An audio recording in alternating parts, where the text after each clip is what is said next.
On the morning Lena received the email confirming her promotion, she stood in her kitchen watching coffee drip slowly into her old chipped mug from college.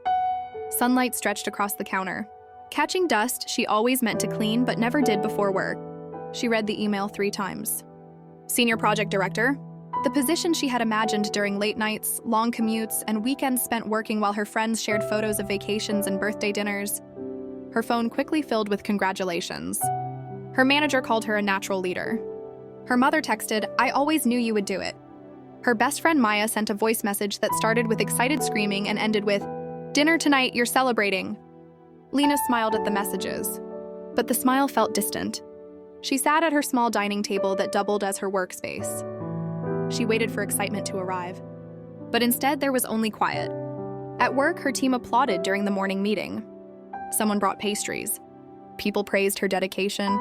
She thanked them, shaking hands, accepting hugs, nodding politely. By afternoon, she was reviewing spreadsheets and answering emails, doing work that didn't feel very different from yesterday. On the train ride home, Lena watched her reflection in the window. The evening sky dimmed behind the buildings. She remembered being 23, riding the same train with a notebook full of goals.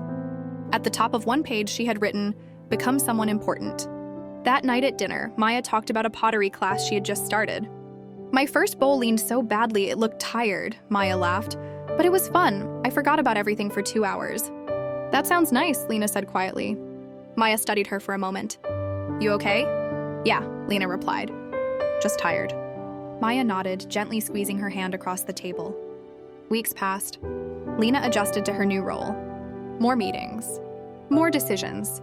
Longer days. The promotion slowly blended into her routine like new furniture that once felt exciting, but soon became ordinary. One Saturday, she visited her parents. Her father asked her to hold a flashlight while he fixed a loose cabinet door. "You seem busy lately," he said casually. "I am." He tested the cabinet hinge, then added gently, "Busy is fine.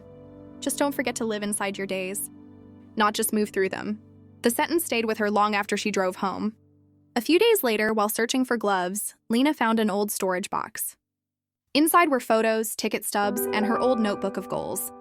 She flipped through the pages and noticed something she had forgotten.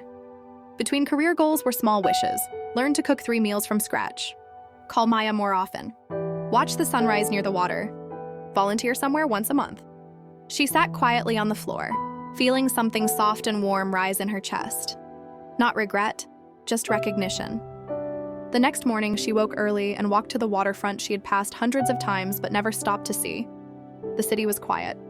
The river moved steadily beneath the pale pink sunrise. She pulled out her phone, then paused.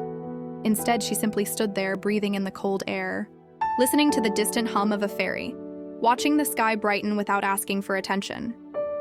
That week, Lena signed up for a pottery class with Maya. She called her mother during lunch just to talk. She began leaving work on time twice a week, protecting those hours like something fragile and important. She still worked hard. She grew into her new role. She made mistakes and learned patience. But she also started noticing life in the spaces between responsibilities. Months later, Lena sat again at her dining table with her chipped mug of coffee.